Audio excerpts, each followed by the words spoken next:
పటిష్టమైన భద్రతా ఏర్పాట్లు చేశారు. ఒక్క నిమిషం ఆలస్యమైన లోపలికి అనుమతించేది లేదని అధికారులు స్పష్టం చేశారు. ఇక ఎంసెట్ కి సంబంధించి మరిన్ని వివరాలు మా ప్రతినిధి కార్తీక్ అందిస్తారు. కార్తీక్, సంబంధించి హైదరాబాద్ లో భారీ ఏర్పాట్లను కూడా చేశారు. 52 ప్రత్యేక సెంటర్లను కూడా ఏర్పాటు చేశారు. మొత్తం హైదరాబాద్ లోనే 7 జిల్లాలో కాకుండా కేవలం హైదరాబాద్ లోనే 52 సెంటర్లు ఏర్పాటు చేశారు. దీనికి సంబంధించి 43,000 మంది తెలంగాణ వ్యాప్తంగా కూడా విద్యార్థులు రాసే అవకాశం కనిపిస్తుంది.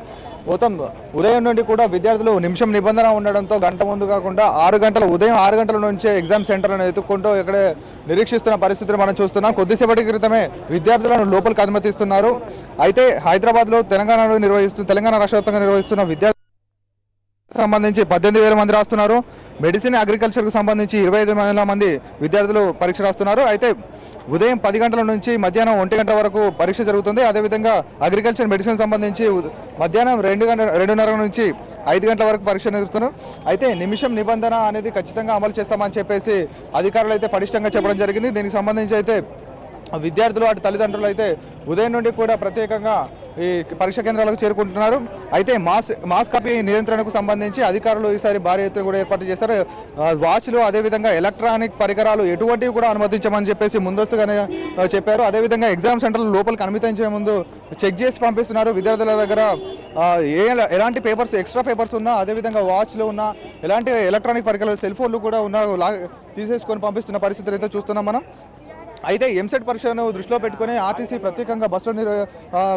ప్రత్యేక బస్సులను కూడా ఏర్పాటు చేయడం జరిగింది. అయితే హైదరాబాద్లో ఎంసెట్కు సంబంధించి ఎలాంటి ప్రత్యేక బస్సులు అయితే లేవని చెప్పేసి ఇక్కడ తల్లిదండ్రులు చెప్తున్న పరిస్థితి. ఉదయం కూడా చాలా ఇబ్బందికరమైన పరిస్థితిలో వచ్చామని చెప్పేసి ఇక్కడ చాలా మంది చెప్తున్నారు.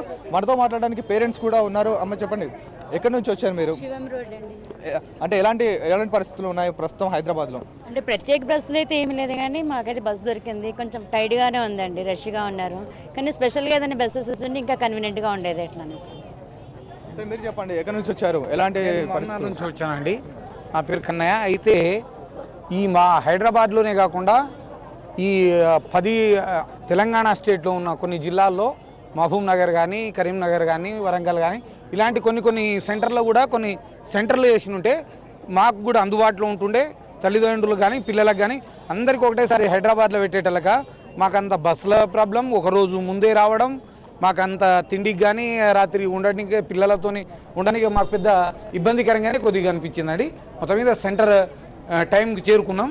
ఇంకోటి దాని మీద ఏంటంటే ఒక్క నిమిషం లేట్ అయినా అనుమతించమని అదో రూల్ కాబట్టి ఇంకో రకమైన భయం కాబట్టి మేము ముందు రోజే ఫస్టే ఇంకా సెంటర్ ఏండే ఉన్నాం. అన్ని జిల్లాల్లో కొన్ని జిల్లాల్లో మెయింటెనెన్స్ చేసి ఉంటే బాగుండే అని నా అభిప్రాయం.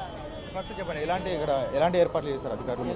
ఏర్పాట్లు అంటే సార్, ఉన్న 10 జిల్లాల్లో హైదరాబాద్ ఒక సెంటర్ కాకుండా మొత్తం ఒక 3 జోన్లు చేసుకొని ఏపీ ఎంసెట్ సంబంధించిన 3 జోన్లలో ఒక 3 జిల్లాలు ఒక జోను అట్లా కేటాయించుకుంటే అటు వరంగల్ కానీ, ఇటు హైదరాబాదు, అటు నిజామాబాదు, ఈ 3 హెడ్ క్వార్టర్లో పెడితే పేరెంట్స్కి చాలా బాగుంటుంది సార్.